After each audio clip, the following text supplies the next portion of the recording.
What's up, YouTube? Just wanted to help you guys out with a quick video because I've been having problems with this thing for the past few weeks. It's getting on my nerves. I was about to just sell the whole van. That's not that bad, but it was kind of getting there. Anyway, my problem is this passenger door. It just, for some reason, it just stopped working. It was working before, fine, but now it just stopped. It doesn't do anything at all. You can manually close it still, all that. So I know it's not the usual sliding cable issue that most of these doors have, the cables that break. It's not that. And it latched fine and everything too. See, you can close it manually and it latches, but I've always had this problem where it pops back out. I don't know what was causing that. Oh, it's locked. You can open it, everything is good, but then when you close it, watch this. It goes in, then pops back out. I don't know what's going on there, but it's been doing that forever. It's never just popped open by itself or anything. It's secure, but I don't know.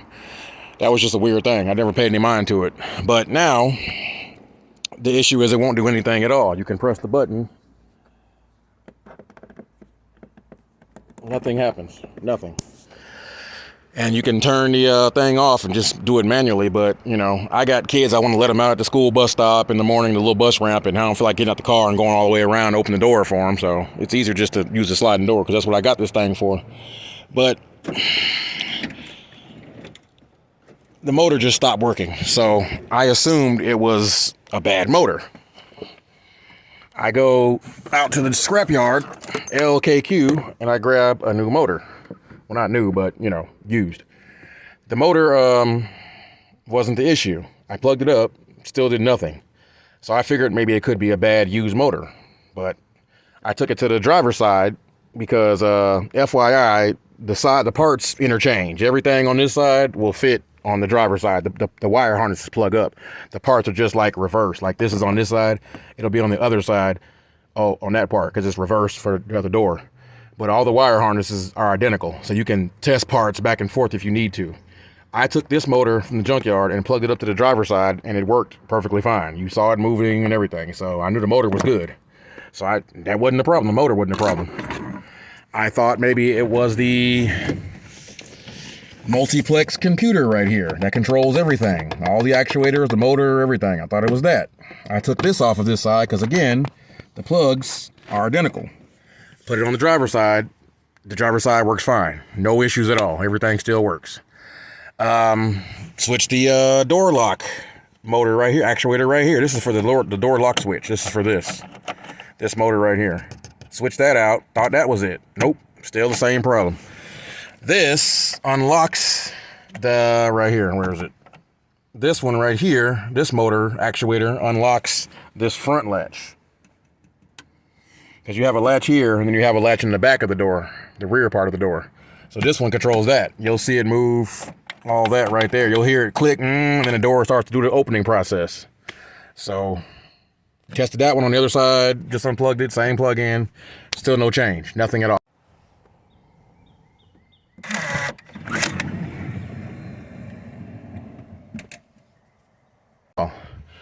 This is for the power window, so that doesn't matter at all. It's nothing to do with the doors. Checked all my wires, made sure all the grounds were hooked up. No tears, no frays, no nothing like that. Everything was good. Of course, when you put it in manual mode, you know, people who know what these Siennas, they push the button under the driver's side knee over there, and it turns the doors off and on so you can use them manually. I pushed that button and tested the cable to make sure the cable was still good. The cable's still fine. So there wasn't any kinks or anything there. Then I took a multimeter. And tested to make sure this thing was putting out power. Resistance.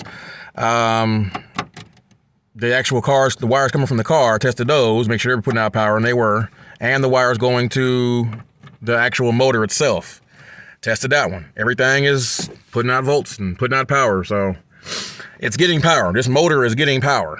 Something is telling it not to open for some reason. So I could not figure that out for the life of me. I didn't know what else to do. everything was working just fine.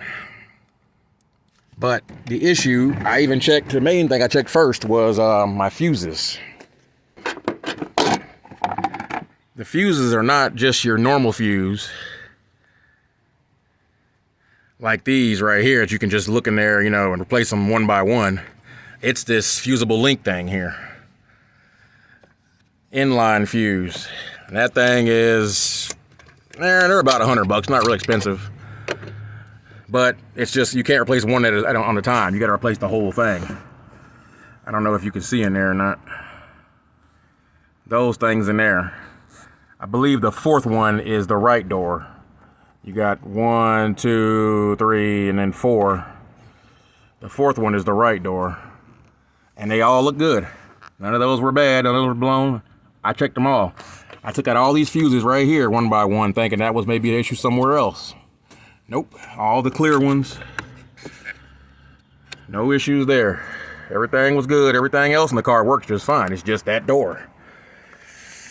So I didn't know. I was at my wit's end. I didn't know what else to do. So I just got, you know, almost gave up.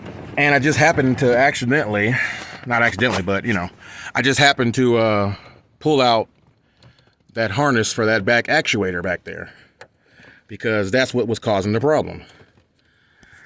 And the original problem, that's what was causing the problem with the door not latching all the way and coming back out. So it does nothing now. Absolutely nothing. When I unplug this, that's unplugged. And now you see it works. It works.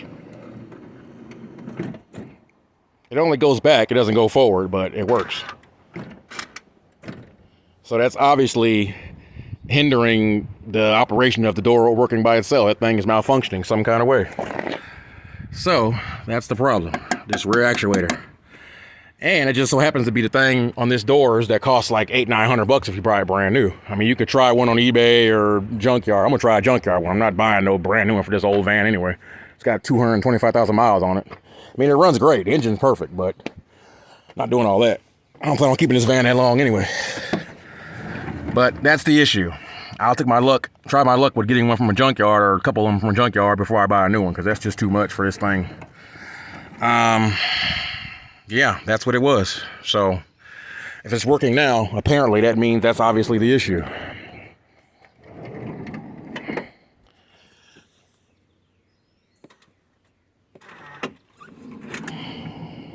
Because before, I was getting absolutely nothing. It wasn't doing anything at all.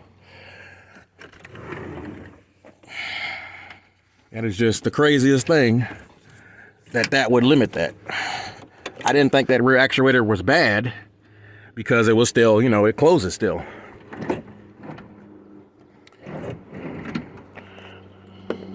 See? Nothing. As soon as you unplug that. But like I said, the actuator's getting power somehow because it closes and then opens back up. So it's malfunctioning some kind of way. Something's wrong with it because it shouldn't open back up like that. It's still secure. I mean, it's not going anywhere. It's still secure and everything, but, you know, it just opens back up like, I don't know, maybe half an inch. It's just really weird, it does that. So that was the problem. So if you have a similar issue like this, where your door's not getting any power at all, this is what you need to do. Replace this thing. Like I said, you go buy one at Toyota or dealership, they're about $800-900. They're super expensive. So you probably best bet is to go to a junkyard or buy one on eBay. eBay says those parts have been tested and all that. I mean, they usually are, so before they pull them with the cars. So you probably could try that. I've seen them on there for about $250, $180, something like that, which is cheaper, but I mean, you know, and they come with the warranty and stuff, so, but you know. But I found a low mileage Sienna at the junkyard that I got this off of. It had about, what, 150? That's pretty low for these old cars. And this thing works fine. So, you know, that was that. I'm just gonna go out there and get that actuator when I get a chance, and then go from there. But like I said, in case you didn't know, just to show you guys,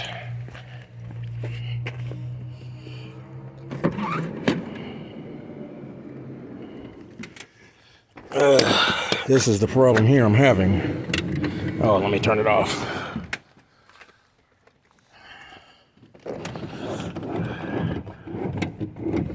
But no, this is not a problem. This is to show you guys.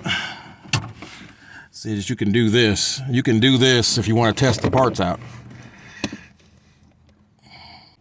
If you want to test the parts out, you could just do this.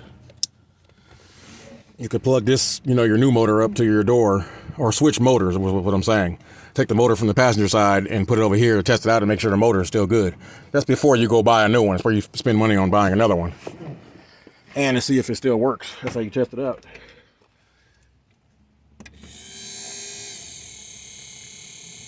See? It works fine on this side, but I plug it up on the other side, nothing. So I figured it wasn't a motor. So that's how I tested that out. But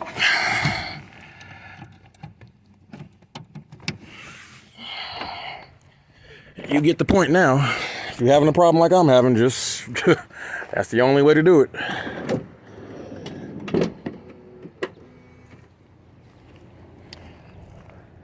So, if you have any questions or any comments, any input, just leave them in the comment section as usual, and I'll get back to you when I can. But that's it. Till next time, peace.